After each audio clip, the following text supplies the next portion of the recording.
Generations of black men at Morehouse College have studied in these halls. They've walked on these sidewalks. And when it's their turn to graduate, they will sit in the same chairs as each man of Morehouse did before them to become a Morehouse man. I think the overall mission of Morehouse College has always been to develop men who lead lives of leadership and service. Morehouse's history is rich with students and alumni who gained their foundation for success right here.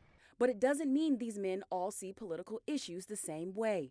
When Morehouse College announced President Biden as a 2024 spring commencement speaker, some students were excited. I'm looking forward to hearing what he has to say. Some, not at all. It feels like a slap in the face. Others, who likely didn't graduate high school in person in 2020, don't want anything to take away from their big moment. We are the class of 2024, so we're that infamous class that went through COVID-19, and for us, this means a lot. There were calls from some students for the president of Morehouse to rescind Biden's invitation.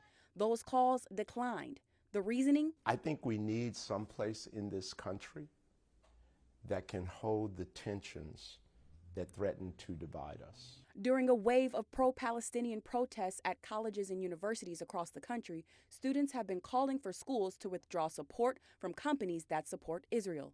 Many students also want Biden to take a stronger stance on Israel and the war in Gaza. Going into the 2024 election in November, Gaza is on the minds of students. These young black men want Biden to address their concerns, not only internationally, but locally too. All of our HBCUs are in predominantly black communities. So us as students, we are engaged with these communities, they're engaged with us. Our politicians need to be doing the same thing. As Biden prepares for his commencement address, some see this as a golden opportunity to make a bold statement. He needs to speak to the issues of Israel, Hamas, and Gaza. Hamas is not Gaza, but the Gazans are paying an extraordinary price for that conflict between Hamas and Israel. In Atlanta, I'm Isla Wilborn reporting.